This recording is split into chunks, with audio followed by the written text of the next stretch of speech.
I guess if we had some bureaucrats from the European Commission here, they would say we have to harmonize the names because there are 3 Richards, we should have 5. But because they're so incompetent, we probably all wind up with the last name Zundrich, which none of us would know how to spell except for this guy over here. As the last speaker, I get to be short because a lot of people already covered the material I wanted to discuss. And plus, I thought if I said anything too interesting, Richard would get up and show more slides, so I want to be careful not to do that. So I just want to make 2 points. I want to make a broad point about regulation and cost and benefits. Because sometimes you talk to a businessman and regulation is nothing but cost. You talk to a government bureaucrat and regulation is nothing but benefits. In reality, it's both. And what you need to do is figure out how to do cost-benefit analysis intelligently.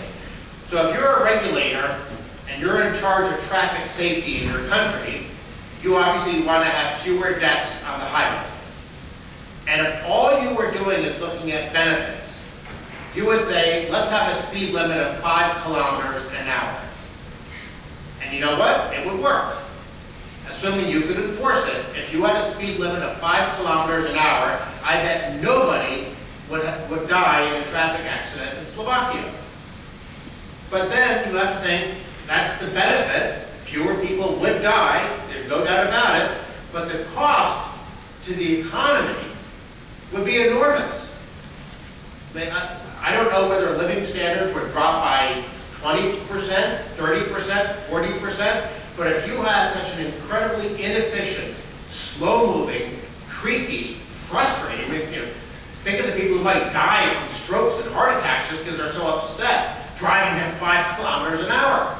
So yes, there are real benefits to a regulation in terms of lowering traffic fatalities of 5 kilometers an hour, but you want to balance that against the cost that you're imposing on the economy. And sometimes it's not even economic cost. It's a very, very low cost to require people who ride motorcycles to wear a helmet.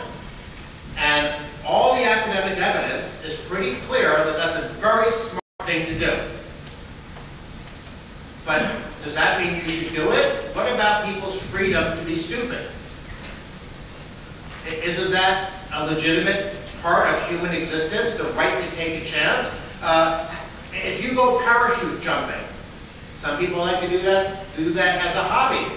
Well, that's a risky activity. Or hang gliding, that's a risky activity. Scuba diving is a risky activity. Riding a motorcycle without a helmet is a risky activity. In many cases, we understand, yes, people are adults, let them make their own decisions about what risk to take. So what does that mean that you do on motorcycle helmets? So I'm not saying that there is a single answer out there, but I want everyone to understand that there are costs and benefits, but then also there's this thing called human freedom that also we should value, and that comes into play for certain issues. The other point I want to make is to build upon something that was said earlier about systemic risk. But I want to take a different angle on systemic risk, but it'll also be in the context of things like international regulation. We've already had 2 of the Richards mention systemic risk in terms of financial regulation, things like Basel rules and things like that. But the angle I want to take on that is in the context of whether or not you should diversify your regulatory systems. If you're an investor, you understand diversification is a good thing. You don't put all your money in an Apple stock. Because even though it's been a good stock, maybe that's risky. Maybe Apple stock will fall in value in the future because new companies will start up that will, like Samsung is taking a lot of business from Apple. Maybe there'll be other companies like that. So maybe Apple stock isn't, maybe it's a good stock, but maybe it's not. You wouldn't want to put 100% of your life savings in Apple stock. You wouldn't want to put 100% of your life savings in Greek government bonds. We sort of know that already, but maybe 5 years ago we didn't know that. You want to diversify your investments simply because it's the safe and prudent thing to do. Well, now let's think about this in the context of regulatory systems around the world. Because you have in Brussels bureaucrats who say that there should be centralized banking regulations, centralized banking rules in In Basel, you have people who say that there should be global banking rules and global regulations. And of course, the OECD wants to have global tax rules and tax regulations and things like that. But let's stop and think about whether it makes sense. If we have a saying in the U.S., don't put all your eggs in one basket. That's simply another way of saying you want to diversify your risks. What happens if you have a centralized rule, whether it's for Europe or for the entire world, and what happens if that rule is wrong? You have catastrophic consequences because the rule is imposed on every country. Every country is forced to make the same mistake, and maybe it's because there's the wrong weighting about risk of government bonds. Maybe it's the wrong weighting of mortgage-backed securities. We had that mistake with our credit rating agencies in the U.S. Who knows what the mistake would be? That's part of what makes an economy difficult. We can't predict what's going to happen.